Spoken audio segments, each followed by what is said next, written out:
ہماری صبح زندہ ہے، ہماری شام زندہ ہے، ہماری صبح زندہ ہے، ہماری شام زندہ ہے، ہماری دل کی تختی پہ نبی کا نام زندہ ہے۔ اہل سنت پر فضل باری ہے، اہل سنت پر فضل باری ہے، غوث و خواجہ کا فیض جاری ہے۔ ناؤ کشتی کی چھوڑ دی ہم نے، ناؤ کشتی کی، ناؤ کاغذ کی چھوڑ دی میں نے، اب سمندر کی ذمہ داری ہے۔ اب میں اس سادے سے شعر کے ساتھ بڑے ادب سے دعوت خطاب دینے جا رہا ہوں حضور مفکر اسلام کے واعظانہ، مفکرانہ، مدبرانہ اور بڑے ہی مشفقانہ خطاب سن کے انشاءاللہ محظوظ ہوں گے، اور ڈھیر ساری برکتیں ہم ان کو دیکھتے ہوئے بھی اور سنتے ہوئے بھی آج حاصل کریں گے انشاءاللہ۔ الحمدللہ وکفا وسلام علی عبادہ الذین اصطفیٰ، اما بعد فاعوذ باللہ من الشیطان الرجیم، بسم اللہ الرحمن الرحیم۔ ان اللہ وملائکتہ یصلون علی النبی یا ایہا الذین آمنوا صلوا علیہ وسلموا تسلیما۔ اللہم صل علی سیدنا مولانا معدن الجود والکرم وعلی الکرام اجمعین۔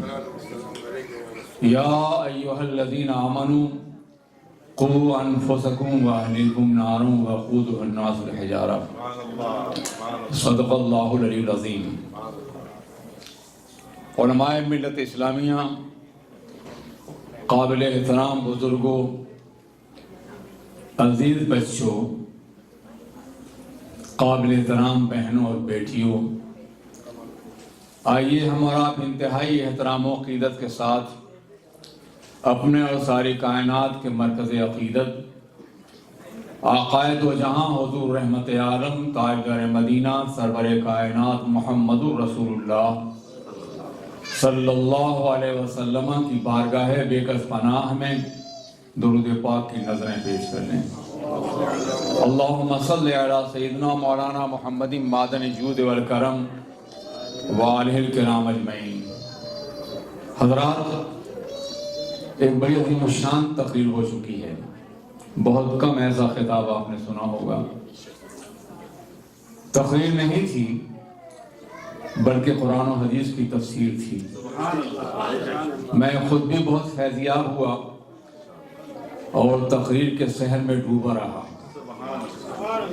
اگر میں اس موضوع سے ہٹ کر کچھ اور موضوع اختیار کروں تو ان کی تقریر کا اثر ظاہر ہو سکتا ہے، اس لیے میں نے بھی وہی موضوع اختیار کیا ہے۔ کچھ باتیں اضافی پیش کرنے کی کوشش کروں گا تاکہ تقریر میں ایڈیشن ہو سکے، ورنہ مکمل خطاب تو ہو چکا ہے۔ حضرات گرامی، آغاز کلام انہوں نے یہاں سے کیا تھا کہ جب جسم بیمار ہوتا ہے تم ڈاکٹر کے پاس جاتے ہو، لیکن جب روح بیمار ہوتی ہے تو کسی ڈاکٹر کے پاس نہیں جاتے۔ آپ کہیں گے قمر زمان، بیماریوں کے اس دور میں جب ہر آدمی کے ارد گرد بیماریوں کا احاطہ ہے، تم نے ایک اور بیماری کا اضافہ کر دیا ہے۔ جسمی کے مسائل کتنے کم تھے کہ روح بھی بیمار ہونے لگی۔ میں عرض کرنا چاہتا ہوں، جسم بیمار ہوتا ہے تو تنہا ایک جسم پابند قبر بنتا ہے، مگر روح بیمار ہوتی ہے تو کبھی کبھی ایک روح بیمار ہوتی ہے، پورا کا پورا معاشرہ غارت ہو جاتا ہے، پوری کی پوری سوسائٹی تباہ ہو جاتی ہے، اور پوری کی پوری قوم غلامی کی زنجیر پہن لیتی ہے، صدیوں تک غلام بنا لی جاتی ہے۔ معاف کیجیے گا، میسور کی سرزمین پہ ایک بیمار روح تھی جس نے غداری کی اور سلطان ٹیپو شہید کر دیے گئے، اور پھر غلامی کی زنجیر کئی سو سال تک ہمارے زنجیروں میں، ہمارے گھروں میں بنی رہی۔ آپ ذرا سوچئے، ایک بیمار روح پیدا ہوئی تھی بنگال کے سرزمین پہ، جعفر کی اس نے غداری کی تو صدیوں کا اقتدار ختم ہو گیا۔ یہ بڑے بڑے واقعات ہیں تاریخ کے بیمار روحوں کے۔ بیمار روح کی بیماری تنہا اس فرد کو تباہ نہیں کرتی ہے جس کی روح بیمار ہے، وہ تو تباہ ہوتا ہی ہے، مگر ایک شرابی باپ شرابیوں کی پوری نسل کو جنم دیتا ہے، ایک بے نمازی ماں بے نمازیوں کی پوری نسل کو جنم دیتی ہے۔ آپ ذرا سوچیں اور غور کریں کہ ایک شخص کی برائی معاشرے کو تباہ کر دیتی ہے، برباد کر دیتی ہے۔ جب روح بیمار ہوتی ہے تو بڑے خطرات پیدا ہوتے ہیں، معاشرہ برباد ہو جاتا ہے، سوسائٹی برباد ہو جاتی ہے، قومیں تباہ ہو جاتی ہیں، ملتوں پہ زوال آتا ہے، انسان غلامی کی زنجیروں میں جکڑا جاتا ہے، یا پھر قبر کے عذاب سے دوچار کیا جاتا ہے۔ اس لیے جب جو روح بیمار ہو تو آپ کہہ سکتے ہیں کہ قمر الزماں ہم یہ کیسے جانیں کہ ہماری روح بیمار ہے؟ ہم روح کو دیکھ تو نہیں رہے ہیں، بظاہر محسوس تو نہیں کر رہے ہیں، حالانکہ محسوس کرنا چاہیے۔ کیسے سمجھیں کہ روح بیمار ہے؟ میں عرض کرنا چاہوں گا، جو پیمانہ آپ اپنے جسم کی بیماری کا متعین کریں گے، شناخت کے جو طریقے آپ جسم کی بیماری کے لیے متعین کریں گے، وہی پیمانہ اور روح کی بیماری کا بھی ہے۔ جسم بیمار ہوتا ہے تو اچھی غذا بری لگتی ہے، جسم بیمار ہوتا ہے تو سائغن للشاربین دودھ کڑوا لگتا ہے، جسم بیمار ہوتا ہے تو سورج کی شعاعیں پسند نہیں ہوتی، جسم بیمار ہوتا ہے تو گلشن کی سیر ناپسند ہو جاتی ہے، جسم بیمار ہوتا ہے تو ہر اچھی بات بری لگتی ہے، اور جب روح بیمار ہوتی ہے تو حق بات کڑوی نظر آتی ہے۔ معاف کیجیے، روح بیمار ہوتی ہے تھوڑا سا دور رکھیں۔ تو حق بات کڑوی ہوتی ہے، روح بیمار ہوتی ہے تو انسان گناہوں پہ گناہ کرتا چلا جاتا ہے، روح بیمار ہوتی ہے تو زبان سچائی کے لیے ہے مگر وہ جھوٹ بولتا ہے، روح بیمار ہوتی ہے تو سر سجدے کے لیے ہے مگر وہ غیروں کے آستانوں میں جھکاتا ہے، روح بیمار ہوتی ہے تو ہاتھ تعاون کے لیے ہے مگر وہ ظلم کر رہا ہے، روح بیمار ہوتی ہے تو نگاہیں مشاہدہ انوار نبوت کے لیے ہیں مگر اپنی نگاہوں کو برائیوں کے ماحول پر غیروں کے جمال سے سینکتا ہوا نظر آتا ہے، روح بیمار ہوتی ہے تو اچھی بات بری لگتی ہے، روح بیمار ہوتی ہے تو اچھا ماحول برا لگتا ہے، مسجد میں گھبراتا ہے، دو سجدے کرتا ہے اول تو جاتا نہیں اور سجدے کرتا ہے تو بھاگ جاتا ہے، دینی محفلوں سے اگتا جاتا ہے، اچھی باتوں سے گھبراتا ہے۔ جب یہ کیفیت نمایاں ہونے لگے تو سمجھ جائیے کہ ہماری روح بیمار ہے، ہمیں اس کے علاج کی ضرورت ہے۔ آپ کہو گے قمر الزماں جب جسم بیمار ہوتا ہے تو گھر سے باہر قدم نکالتے ہی ڈاکٹر مل جاتے ہیں جو ہمارا علاج کرتے ہیں، اگرچہ وہ ہماری نبض سے پہلے مرض سے پہلے ہماری جیب دیکھتے ہیں، ہمارا انشورنس دیکھتے ہیں، اس کے بعد علاج شروع کرتے ہیں۔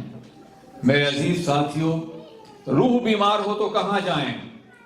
جسم فانی ہے تو اس کا علاج بھی فانی ڈاکٹر کرتے ہیں، جنہیں خود بھی مرنا ہے اور قبر میں جانا ہے، جنہیں خود بھی بیمار ہونا ہے وہ علاج کرتے ہیں، جنہیں مٹنا ہے وہ علاج کرتے ہیں۔ جب روح بیمار ہو تو ڈاکٹروں کے پاس جاؤ مگر جب جسم بیمار ہو تو گنبد خرا کی چھاؤں میں آ جاؤ، جب جسم بیمار ہو تو رحمت للعالمین کے دامن کرم میں آ جاؤ، جب جسم بیمار ہو تو خدا وحید القدوس کے نبی کے مقدس آستانے پر جا کر کے روح کی بیماری کی شفا مانگو، جسم نے روح کی بیماری کی۔ جب روح بیمار ہو تو قرآن عظیم کا مطالعہ کرو، جسم بیمار ہو پولیس سینا کو مطالعہ کرو، لیکن روح بیمار ہو تو قرآن عظیم کا مطالعہ کرو، روح بیمار ہو تو حدیث مصطفیٰ کا مطالعہ کرو، روح بیمار ہو تو پاکیزہ صحبتوں میں بیٹھو، روح بیمار ہو تو قرآن عظیم کی مقدس تعلیمات سے استفادہ کرو۔ قرآن عظیم روحوں کی بیماری کا علاج شافر ہے، اور سرور کائنات طبیب اعظم روحانی بن کر کے آئے تھے۔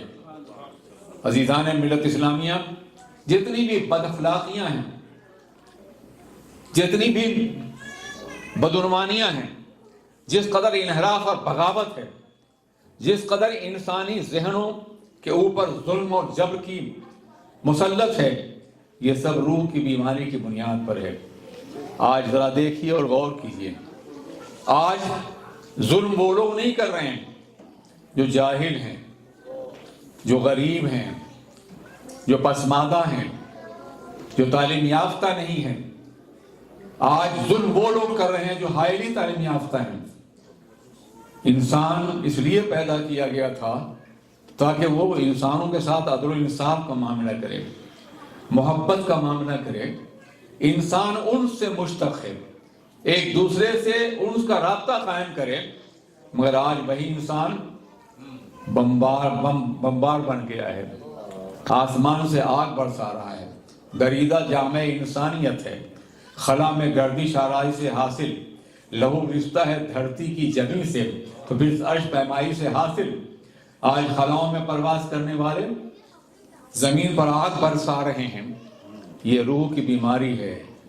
اگر روح بیمار نہ ہوتی، مجسمہ اخلاق مصطفیٰ ہوتے وہ، تو آسمان سے آگ کی بارش نہیں پھولوں کی بارش کرتے، محبتوں کی بارش کرتے، انسانی اقدار دنیا میں نازل ہوتی۔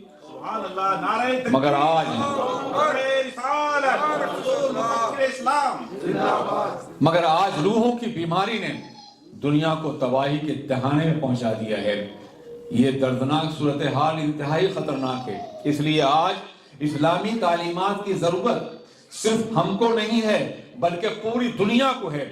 ہمیں ایسے افراد پیدا کرنے ہوں گے، ایسے مبلغین پیدا کرنے ہوں گے، ایسے دعوت دہندہ پیدا کرنے ہوں گے، ایسے پریشر پیدا کرنے ہوں گے جو قرآن پاک کی تعلیم کو پوری انسانیت تک پہنچا سکیں۔ اور یہ کام درسگاہوں سے ہوگا، یہ کام مسجدوں سے ہوگا، یہ کام علماء کے ذریعے سے ہوگا۔ آج آپ ذرا سوچیں، میں یقین کرتا ہوں کہ یہ آج کوئی کنسرٹ ہوتا ہے، یہاں ناچ اور رنگ کا پروگرام ہوتا تو وہ طبقہ آتا جو ہزاروں ڈالر اٹھا رہا ہوتا، لیکن دین کا معاملہ ہے۔ وہ عالم جس نے 10 سال تک قرآن و حدیث کی تعلیم حاصل کی ہے، اسے آپ کے سامنے ہاتھ پھیلانا پڑتا ہے، مگر اپنے لیے نہیں، نبی کے دین کے لیے، رسول اللہ کے نظام کے لیے، شریعت مصطفیٰ کے قیام کے لیے، آپ کے بچوں کو بچانے کے لیے، آپ کے مستقبل کو محفوظ کرنے کے لیے، آپ کو جہنم کے دہتے ہوئے شعلوں سے بچا لیے۔ جسم بیمار ہو تو ڈاکٹر کے پاس جائیے، مگر روح بیمار ہو تو نبی کے آستانے پہ آنا پڑے گا، سرور کائنات کی بارگاہ میں آنا پڑے گا۔ پتہ چلا کہ دنیا بھر کے ہمارے رشتے، باپ کا رشتہ ہو، ماں کا رشتہ ہو، دوست کا رشتہ ہو، یہ سارے رشتے جسمانی رشتے ہیں، اور نبی سے ہمارا تعلق روح کا تعلق ہے۔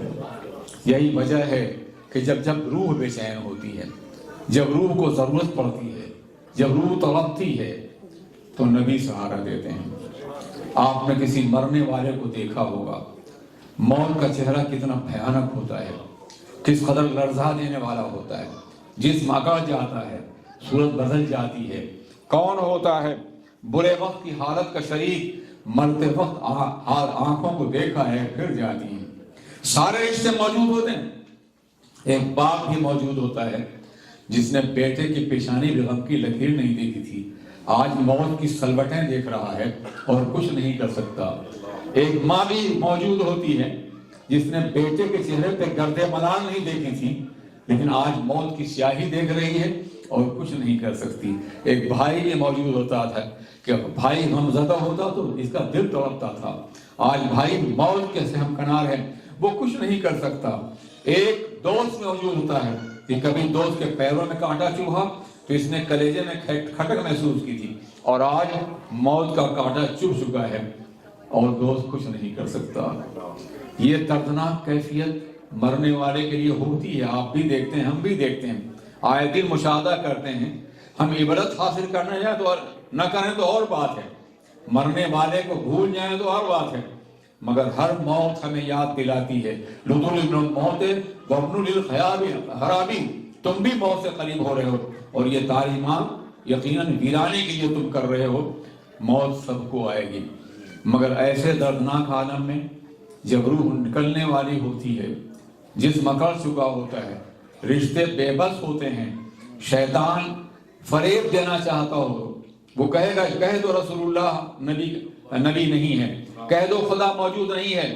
اگر کسی ظالم نے کہہ دیا تو وہ غائب ہو جائے گا اور کہے گا میں تمہارا ایمان چھین چکا ہوں، اب تم بے ایمان مر رہے ہو۔ ایسے دردناک عالم میں رسول اللہ کا چہرہ سامنے آ جاتا ہے، گویا رسول اللہ فرما رہے ہوتے ہیں اے مرنے والے شیطان کو نہ دیکھ، مجھے دیکھ لے، تیری موت زندگی بن جائے گی۔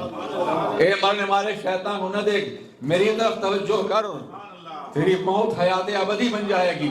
اور میں عرض کرتا ہوں یا رسول اللہ، موت کے دردناک عالم میں آپ کے چہرے کی زیارت ہونے والی ہو تو ہم ایسی موت کا استقبال کرنے کے لیے تیار ہیں۔ وہ موت ہزار زندگیوں سے بہتر ہے جس موت کے پردے میں اس ذات گرامی کی زیارت ہونے والی ہو جس پہ ہم دور سے سلام پڑھا کرتے تھے، جس دور سے محبت کا دعویٰ کرتے تھے، الصلاۃ والسلام علیک یا رسول اللہ پڑھا کرتے ہیں، جس کے دید کی تمنا میں ہم نے 12 گنبد خضرا کا طواف کیا ہے، مگر وہاں زیارت میسر نہیں آئی۔ اے موت تو کتنی عظیم ہے کہ تیرے پردے میں نبی کی زیارت ہو رہی ہے۔ عزیزان ملت اسلامیہ، ہے وہی تیرے زمانے کا امام برحق جو تجھے حاضر و موجود سے بیزار کرے، موت کے آئینے میں دکھلا کے تجھے چہرے دوست زندگی اور بھی تیرے لیے دشوار کرے۔ جو موت کو زندگی بنا دے وہ نبی کی محبت ہے، جو موت کو حیات ابدی میں تبدیل کر دے وہ سرکار کی زیارت ہے، جو موت کو زندگی کے اعلیٰ ترین قدروں سے نواز دے وہ سرور کائنات کی محبت ہے۔ کیا ان کو چھوڑ کے کسی اور آستان پہ جاؤ گے؟ کیا ان سے شفا طلب نہیں کرو گے؟ کیا ان کے نظام کو نہیں اپناؤ گے؟ میرے عزیز ساتھیوں، آپ ایک بات کا مشاہدہ کرتے ہوں گے، کبھی کبھی ایک مرنے والا کہتا ہے یہ میرے دادا آ گئے ہیں، یہ میری ماں میرے سامنے، یہ میرا بھائی میرے سامنے ہے۔ مرنے والا اس وقت یہ کہتا ہے، وہ لوگوں کو محسوس نہیں کرتا مگر یہ کہتا ہے، کیوں کہتا ہے؟ جن سے محبت ہوتی ہے انہیں دیکھ رہا ہوتا ہے۔ اگر ہمیں رسول پاک سے محبت ہوگی، سرور کائنات سے محبت ہوگی تو دنیا والے نظر آئیں یا نہ نظر آئیں، رسول پاک کی زیارت یقیناً ہوگی، مگر یہ کب ہوگا یہ جاننا ضروری ہے۔ صرف محبت کا دعویٰ کرنے سے یہ بات نہیں ہوگی، رسول اللہ کے نظام حیات اور آئین کرم کو قبول کرنے سے یہ بات ہوگی۔ آپ ذرا سوچئے، دل ایک گھر ہے، گھر خالی ہوگا تو شیطان بیٹھ جائے گا، گھر کو آپ نے آباد کر دیا تو شیطان کو گھسنے کی گنجائش نہیں ہوگی۔ عزیزان ملت اسلامیہ، اپنے دل میں رسول پاک کی محبت پیدا کر لیجئے، کبھی بھی شیطان داخل نہیں ہو سکے گا۔ اور اس کے لیے ضروری ہے کہ اپنے بچوں کو شروع ہی سے اسلامی تعلیمات دکھوائیے، رسول پاک کی محبت ان کے قلب کے اندر پیدا کیے، ایسی محفلوں میں لے جائیے جہاں محبت رسول کی باتیں ہوں، جہاں نعت رسول کی باتیں ہوں، جہاں ذکر رسول کی باتیں ہوں، جہاں سیرت رسول صلی اللہ علیہ وسلم کی باتیں ہوں، وہاں لے جائیے تاکہ بچپنے میں ان کے دل میں رسول پاک کی محبت پیدا ہو جائے، اور جب محبت پیدا ہوگی تو شیطان نہیں داخل ہو سکے گا۔ لیکن اگر آپ نے یہ نہیں کیا تو شیطان وہاں اپنا گھر بنا لے گا۔ آقا دو جہاں حضور سید عالم سرور کائنات نے فرمایا تھا، ان شیطان یجری فی الانسان مجری الدم، شیطان جس میں انسانی میں اس طرح دوڑتا ہے جیسے خون دوڑتا ہے۔ خون کا پمپنگ اسٹیشن دل ہے، یہاں سے دل خون پمپ کرتا ہے پورے وجود کے اندر، اور خیالات و افکار اور برے خیالات کا مرکز بھی دل ہی ہے۔ شیطان یہاں سے برے وسوسے، برے خیالات، بری تمنائیں یہ پورے جسم منتقل کرتا ہے۔ تو ہمارا دل مرکز حیات جسمانی بھی ہے اور مرکز حیات روحانی بھی ہے۔ اگر ہم اپنے دل میں اپنے نبی کی محبت پیدا کر لیں، سرور کائنات کی شریعت مطہرہ سے ہمارا تعلق ہو جائے، قرآن عظیم ہمارے دل کے آئینے میں باضابطہ منقش ہو جائے، تو اللہ یہاں شیطان داخل نہیں ہوگا، لیکن اگر ہم نے اپنے کو دین سے دور رکھا تو ہمارا دل شیطان کا گھر بن جائے گا۔ یہ ہمیں شہوت کی طرف، ہمیں برائی کی طرف، ہمیں گناہ کی طرف، بد کرداری کی طرف، خطاؤں کی طرف لے جائے گا، اور اس وقت تک لے جاتا رہے گا جب تک موت کی ہچکی نہ آ جائے اور ہم قبر کے میں پیبند نہ ہو جائیں۔ میرے عزیز ساتھیو، یہی وجہ ہے کہ بڑی اہمیت دی گئی ہے دل کو، بڑی اہمیت دی گئی۔ دل کی اصلاح روح کی اصلاح ہے، قلب کی اصلاح روح کی اصلاح ہے۔ دل مرکز روح بھی ہے، روحانیت کا مرکز ہے۔ اس کے سنوارنے کے لیے ضروری ہے کہ اسے آراستہ کیا جائے۔ آپ صوفیاء کرام کی زندگی دیکھیے، سرور کائنات محمد الرسول اللہ کے فرامین مقدسہ کو دیکھیے، الا وفی الجسد مضغۃ، آگاہ ہو جاؤ کہ جس میں چھوٹا سا ٹکڑا ہے جسے دل کہتے ہیں، جب وہ سمجھ جائے پورا جسم سمجھ جاتا ہے، اور وہ بگڑ جائے تو پورا جسم بگڑ جاتا ہے۔ دل اگر سمجھ جائے تو ہاتھ اور پیر سب کچھ سمجھ جاتے ہیں، پوری زندگی سمجھ جاتی ہے۔ اس لیے اگر آپ چاہتے ہیں آپ کی روح صحت مند ہو تو اپنے دل کو نظام مصطفیٰ سے آہستہ کریں، سرور کائنات محمد الرسول اللہ کی تعلیمات سے آمادہ کریں، اپنے دل کو ایسی محفلوں میں باضابطہ لے جائیں، دل کے ساتھ جائیں، بچوں کو لے جائیں جہاں قلوب کی اصلاح کی جاتی ہے، جہاں قلوب کو سنوارا جاتا ہے۔ میرے عزیز ساتھیو، قرآن عظیم کی تعلیم دیں۔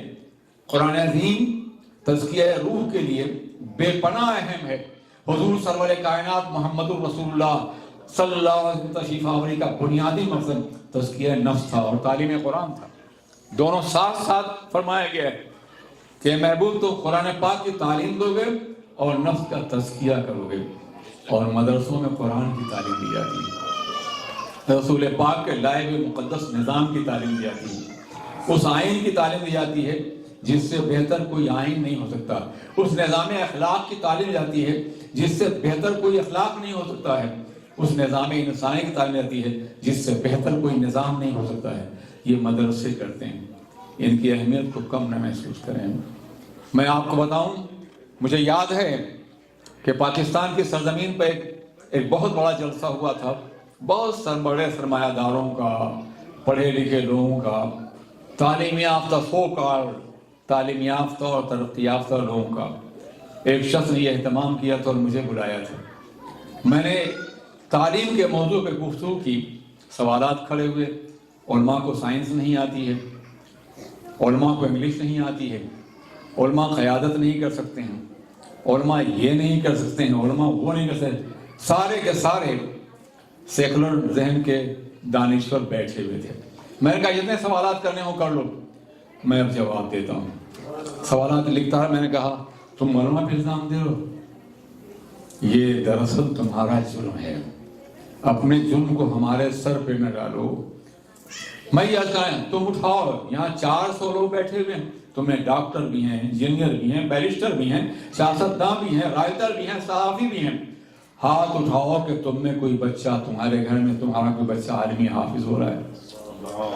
ہاتھ اٹھاؤ، سناٹا۔ ہاتھ اٹھاؤ تم اسلامی ملک میں ہو، ہاتھ اٹھاؤ تم میں کا کوئی بچہ حافظی عالم ہو رہا ہے۔ میں نے کہا جرم تمہارا ہے، تم نے دین کے علم کو، رسول اللہ کے علم کو غریبوں کے حوالے کر دیا ہے، فاقہ کشوں کے حوالے کر دیا ہے۔ علماء چندہ بھی کرتے ہیں، بچوں کو پڑھاتے بھی ہیں، یہ کوئی کم احسان ہے؟ 300 سال سے بر صغیر کی زمین پر مغلوں کے زوال کے بعد سے ہماری کوئی حکومت نہیں ہے، ہمارے مدرسوں کو کوئی سہارا دینے والا نہیں ہے۔ یہ علماء چندہ بھی کرتے ہیں، فاقہ بھی کرتے ہیں، تکلیف برداشت کرتے ہیں، اور تمہارے بچوں کو پڑھاتے ہیں، ان کا ایمان بچاتے ہیں اور عقیدہ بچاتے ہیں۔ آج تمہاری پیشانیوں میں جو سجدہ ہے یہ علماء کا صدقہ ہے۔ آج تمہارا جنازہ پڑھایا جاتا ہے علماء کی بنیاد پر۔ آج تمہارا نکاح ہوتا ہے تو علماء کی بنیاد پر۔ آج مسجدوں میں اذان آ رہی ہے تو انہی علماء کی بنیاد پر۔ یہ نہ ہوتے تو دین ختم ہو گیا ہوتا۔ اس کا اندازہ کرنا ہو تو ان ملکوں کو دیکھو جہاں کمیونزم کے تحت سے مدارس ختم کیے گئے، ازبکستان ہے، تاجکستان ہے، قازقستان ہے، سمرقند و بخارا ہے، یورپ کی سرزمین ہے، یوگوسلاویہ کی سرزمین ہے، بلغاریہ کی سرزمین ہے۔ آپ ذرا سوچو، مدرسے ختم ہوئے، مسجدیں ختم ہوئی، اسلام ختم ہو گیا۔ اس لیے احسان مانو علماء کا، اگر یہ مدرسے نہیں رہے، یہ مسجدیں نہیں، تو اسلام نہیں رہے گا حضرات۔ وہ تو اسلامی ملک تھے جہاں بخاری پیدا ہوئے، جہاں امام ترمذی نے جنم لیا، لیکن یہ اسلامی ملک تو نہیں ہے تاریخی اعتبار سے۔ اگر یہاں تم نے اپنے بچوں کو دین نہیں پڑھایا، مسجدیں نہیں بنائیں، علماء کے حوالے نہیں کیا، تو یہاں تمہارے بچوں کو بچانے والا کوئی بھی نہیں رہے گا۔ ایک روز ذرا تنہائی میں سوچو، غور کرو کہ تم نے کیا کمایا ہے اور کیا خسارہ کیا ہے، تم نے یہاں کیا حاصل کیا اور کیا نقصان کیا ہے۔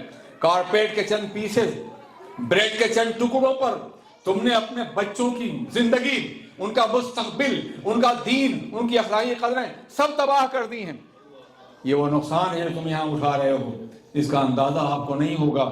میرے عزیز ساتھیوں، آپ امریکہ میں رہتے ہیں، امریکہ میں اگر آپ نے دین کا کام کیا اور یہاں دینی نظام قائم ہوا تو یہ ملک بھی آپ سے استفادہ کرے گا، بشرطے کہ آپ کا خلق نبی کا خلق ہو، آپ کا کردار نبی کا کردار ہو، آپ کی دیانت نبی کی دیانت ہو، آپ کا انداز حیات سرور کائنات کا انداز۔ ایک روز یہ مجبور ہوں گے کہ آپ کو اختیار کریں، یہ تنگ آ چکے ہیں اپنے معاشرے سے، اپنی سوسائٹی سے، اپنے طرز زندگی سے، اپنے طرز حیات سے، یہ انتظار کر رہے ہیں کہ کوئی نظام رحمت آئے اور ہم کو بچا لے جائے، اور یہ آپ کر سکتے ہیں۔ آپ کے علاوہ کوئی نہیں کر سکتا ہے۔ اپنے بچوں کو دنیاوی تعلیم دلائیں، اس کے بغیر آپ آگے نہیں بڑھ سکتے، مگر دنیاوی تعلیم کے ساتھ دینی تعلیم بھی دکھائیں، دینی تعلیم ضروری قرار دیں۔ آپ اندازہ نہیں کر سکتے ہیں کہ جو آج بمباری کر رہے ہیں وہ جاہل لوگ نہیں ہیں، مگر اگر تم نے دینی تعلیم دے دیا بچوں کو تو یہ بھی خلاؤں میں پرواز کریں گے، مگر پھول برسائیں گے، آگ نہیں برسائیں گے۔ یہ نبی کا نظام رحمتی سے گوارا نہیں کرے گا۔ حضرات، اسلام پھیلا کیسے ہے؟ اسی طرح پھیلا ہے۔ ایک مسلمان کسی ملک میں جاتا، ایک مسلمان، تو پورا ملک مسلمان رہتا ہے، اس کے اخلاق کو دیکھ کے، اس کے طرز زندگی کو دیکھ کر کے، اس کے طرز بندگی کو دیکھ کر کے۔ آج یہاں ہم لاکھوں کی تعداد میں، اگر ہم اسلام کے سانچے میں ڈھل جائیں تو ہم اسلام کے بہترین مبلغ ہوں گے اپنے کردار کے اعتبار سے۔ لوگ قرآن پاک نہ سنا سکیں، آپ کا کردار قرآن پاک کی مقدس تعلیمات کا نمونہ ہوگا۔ آپ اپنے کردار سے اسلام کی تبلیغ کیجیے، لیکن آپ کا یہ کردار، آپ کا یہ کیریکٹر، آپ کا اخلاق مدرسوں اور مسجدوں میں تعمیر ہوگا، گھروں میں نہیں، موبائل کے ذریعے سے نہیں، فلموں کے ذریعے سے نہیں، ٹی وی کے ذریعے سے نہیں۔ ابھی مولانا کہہ رہے تھے، ایک وقت وہ تھا کہ جب ہمارے گھروں میں بچہ اٹھتا تھا، ہم اٹھتے تھے تو باپ تلاوت کر رہا ہوتا تھا، ماں سجدے کر رہی ہوتی تھی، بہن وضو کر رہی ہوتی، مسجدوں سے اذان کی آواز آ رہی ہوتی۔ کیا یہ ماحول اپنے بچوں کو ہم دے رہے ہیں؟ آج ہمارا یہ ماحول ہے بچوں کے لیے کہ 3-4 جگہیں، اسکول ہے، بازار ہے، گھر ہے۔ اسکول میں جو تعلیم ہوتی ہے آپ جانتے ہیں، بتانے کی ضرورت نہیں، آپ سب پڑھے لکھے لوگ ہیں۔ بازار کا جو ماحول ہے وہ انتہائی خطرناک ہے۔ میرے آقا نے 1400 سال فرمایا تھا، سب سے بہتر زمین مسجدوں کی ہے اور سب سے بری جگہ بازار ہے۔ بازار ہمیشہ برا رہا ہے، ہمارا بچہ وہاں جاتا ہے، وہاں سے گزرتا ہے اور اس کے اثرات اس کے قلب کے اوپر پڑتے ہیں۔ ایک جگہ تھی جسے گھر کہتے ہیں، وہاں شاید اپنے کو بچا لیتا، مگر گھر بھی بازار اور اسکول سے زیادہ برا ہو چکا ہے۔ وہ گھر آتا ہے تو ماں ٹی وی دیکھ رہی ہوتی ہے، فلمیں دیکھ رہی ہوتی ہے، باپ بھی ساتھ ساتھ بیٹھا ہے، بہن بھی ساتھ ساتھ بیٹھی ہے، شام ہو جاتی ہے، اس کے بعد سو جاتا ہے، اٹھتا ہے تو پھر وہی ماحول اسے ملتا ہے، نہ نماز ہے، نہ روزہ ہے، نہ اذان ہے، نہ تقویٰ ہے، نہ پرہیزگاری ہے۔ کیا دے رہے ہیں ہم اپنے بچوں کو؟ ہر گھر کو مسجد بنا دیجیے۔ وہ مسجد جو آپ باہر بنائیں گے انشاءاللہ۔ اس موضوع پہ کبھی پھر میں آپ سے مخاطب ہوا، مسجد کے موضوع پر انشاءاللہ۔ لیکن ہر گھر کو مسجد بنا دیجئے، مسجد کا تقدس دیجئے، مسجد کی پاکیزگی دیجئے، مسجد کا کردار دے دیجئے، آپ دیکھیں گے کہ ایک انقلاب برپا ہوگا۔ لیکن اگر آپ نے ایسا نہیں کیا تو ڈوب جائیں گے۔ باپ کو کوئی نہیں پہچانے گا، ماں کو کوئی نہیں جانے گا۔ آج کا معاشرہ شکست و ریخت کا معاشرہ ہے۔ آج کے معاشرے میں خاندانی نظام ٹوٹ گیا ہے۔ آج کے معاشرے میں باپ اور بیٹے کا کوئی رشتہ باقی نہیں رہ گیا ہے۔ لوگ کہتے ہیں کہ آج فادر ڈے ہے، کارڈ بھیج دیا گیا، آج مدر ڈے ہے۔ تم سال میں ایک بار فادر اور ماں کو یاد کرتے ہو، اور ہم دن میں 5 مرتبہ نماز میں اپنے باپ کو بھی یاد کرتے ہیں، اپنی ماں کو بھی یاد کرتے ہیں۔ رب اجعلنی مقیم الصلاۃ ومن ذریتی ربنا وتقبل دعا ربنا اغفر لی ولوالدی، بخش دے۔ دن میں 5 مرتبہ ہم ماں باپ کی یاد مناتے ہیں۔ یہ نظام کون دے گا؟ یہ مدرسہ دے گا، یہ مسجد دے گا، یہ علامہ دیں گے۔ میں یہاں اس لیے آ گیا ہوں طبیعت کی ناسازگی کے باوجود کہ یہ متحرک آدمی ہے، حرکت مسلسل اور صحیح فہم ان کی زندگی کا نمونہ ہے۔ میں نے دیکھا ہے ہندوستان میں انوار الحق قائم کیا انہوں نے، حضرت علامہ انوار علیہ رحمۃ الرضوان کے نام پر۔ وہاں بھی میں جاتا رہا اور یہاں بھی اس لیے آیا ہوں کہ یہ کام کریں گے۔ اور ایسے علماء کم ہوتے ہیں جو کام کرنا جانتے ہوں۔ امامت کی 2 نماز پڑھائی اور بس مطمئن ہو گئے، مگر یہ اس طرح کے نہیں ہیں۔ اور اس سے پہلے بھی میں یہاں کام کر چکا ہوں 80s میں۔ یہاں کچھ لوگ بیٹھے ہیں۔ 80s میں ایک مسجد قائم کی گئی تھی، جس مسجد کا میں شیخ الاسلام مدنی میاں دونوں سرپرست تھے، لیکن ہم اسے کامیاب نہیں بنا سکے۔ اس کے بعد میں نے آنا بند کر دیا تھا، مگر پھر آنے لگا ہوں اس لیے کہ یہ آ گئے ہیں۔ اور اگر کام یہاں آپ نے کیا ان کے ساتھ تو میں بار بار آتا رہوں گا انشاءاللہ۔ میں نہیں آؤں گا، پہلے بچے آئیں گے، ڈاکٹر بخار آئیں گے، بیرسٹر معین آئیں گے، یہ لوگ آئیں گے انشاءاللہ، وہ ان کا ساتھ دیں گے۔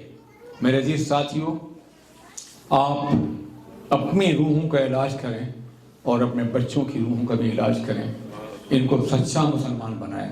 میں نے ان سے کہا اس تنظیم، اس حال میں، کہ تم نے لارڈ میکالے کے نظام تربیت کے لیے کروڑوں ڈالر خرچ کیے ہیں، مدرسوں کا بجٹ بنایا ہے، اور تم نے رسول اللہ کے نام سے ملک حاصل کیا ہے، اور اس کو تم نے خیرات اور زکوٰۃ کے حوالے کر دیا ہے۔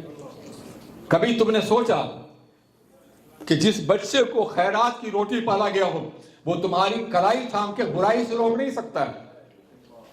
جن علماء کو تم نے چندے میں مجبور کیا ہو، وہ علماء تمہارے سامنے اتنے جری نہیں ہو سکتے ہیں کہ تمہیں روک سکیں۔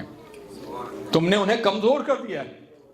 تم نے رسول اللہ کے نظام تعلیم و تربیت کو خیرات کے حوالے کر دیا ہے، اور یہ وہاں کا مزاج، یہاں یہ آپ کہیں آنا کہیں، مگر دنیاوی تعلیم کے مقابلے میں یہاں بھی یہی صورتحال ہے۔ کوئی ضرورت نہیں تھی کہ علامہ ساجد اپنی تمام تر تعلیمی صلاحیتوں اور قابلیتوں کے بعد چندہ آپ سے مانگیں۔ آپ کو ان کے قدموں میں چندہ ڈھیر کر دینا چاہیے تھا۔ کیا یہ اسی لیے تو چندہ بھی مانگے اور مسجد بھی چلائے؟ کوئی بھی کام کر سکتے تھے، بہت سی صلاحیتیں ہیں ان کے اندر۔ ہر عالم اس سے بہتر ہو سکتا تھا جو آج کاروباری ہے، بزنس مین ہے، اچھا کام کر رہا ہے، لیکن اس نے رسول پاک کا نظام پڑھا ہے۔ اس کی غیرت گوارا نہیں کرتی کہ میں نے قرآن پڑھا ہے اور میں قرآن پڑھ کر کے بے وفائی کروں قرآن کے ساتھ، بدعہدی کروں اپنے رب کے ساتھ۔ قرآن شکایت کرے گا۔ قرآن اس نے پڑھا ہے۔ آج قرآن پڑھنے والے کو لوگ کمتر سمجھتے ہیں۔ میں بیرسٹر معین سے کہتا ہوں، ان جیسے ہزاروں پڑھے لکھے لوگوں سے کہتا ہوں کہ تم نے جو کتاب پڑھی ہے، سلیبس پڑھا ہے، وہ انسانوں کا بنایا ہوا ہے، اور ہمارے بچے بچوں جو قرآن پڑھ رہے ہیں وہ اللہ کا نازل کیا ہوا ہے۔ انسانوں کی تعلیم میں، انسانوں کتاب میں جو فرق ہے وہی ہمارے بچے جو مدرسوں میں پڑھتے ہیں ان کی تعلیم میں فرق ہے۔ دنیا کا بڑا سے بڑا پڑھا لکھا آدمی بھی ایک عالم کے برابر، ایک حافظ کے برابر، ایک قاری قرآن کے برابر نہیں ہو سکتا ہے۔ اس نے اللہ کی کتاب پڑھی ہے جو نازل کی گئی۔ اور آپ کو شاید معلوم نہیں، مجھے بڑی خوشی ہوئی کہ میں نے شکاگو میں بہت سے حفاظ بچے دیکھے ہیں۔ واللہ آنکھیں نم ہو گئی، یہاں بچے حافظ ہو رہے ہیں۔ کبھی آپ نے سوچا یہ حفظ کا نظام کیا ہے؟ قرآن پاک کا نظام اسلام قیامت تک کے لیے ہے، قیامت تک کے لیے، ہر دور کے لیے، ہر عصر کے لیے ہے۔ اس لیے اللہ نے نبی کی سیرت بھی محفوظ کر دی، قرآن پاک بھی محفوظ کر دیا۔ اس کے بعد کوئی کتاب آنے والی تھی؟ خود کے بعد کوئی نبی آنے والا نہیں تھا۔ نبی کی سیرت کو محفوظ کرنے کے لیے صحابہ کرام کی جماعت 70 سے لے کے 400 تک باضابطہ موجود رہتی تھی سرکار کی ہر ادا نقل کرنے کے لیے۔ وہ چلیں تو نقل ہو جائے، وہ بولیں تو نقل فرما دیں، تبسم فرمائیں تو نقل فرما دیں، سب کو حدیث بنا دیں۔ سینکڑوں راویان حدیث نے نبی کی زندگی نقل کی تاکہ ایک لمحہ بھی پوشیدہ رہنے پائے، تو اللہ نے ان راویوں کی زندگی محفوظ کر دی۔ دنیا میں کوئی ایسی جماعت نہیں ملے گی کہ جس کی صداقت پر، جس کی دیانت پر، جس کے ایمان پر، جس کے تقوی پر قسم کھائی جا سکے۔ وہ راویان حدیث کی جماعت ہے کہ جن کے لیے قسم کھائی جا سکتی ہے۔ یہ ہزاروں کی تعداد میں لوگ ہیں باضابطہ، انہوں نے حدیث کو محفوظ کیا۔ اور قرآن اللہ نے فرمایا انا نحن نزلنا الذکر وانا لہ لحافظون، ہم نے اور یقینا ہم ہی نے نازل کیا ہے ذکر کو اور ہم ہی اس کے حفاظ کرنے والے ہیں۔ اتنی تاکید ہے واللہ العظیم کہ علامہ جیسا عظیم عالم دین اور مفسر قرآن بھی اس کا ترجمہ ایک کے بعد نہیں کر سکتا ہے۔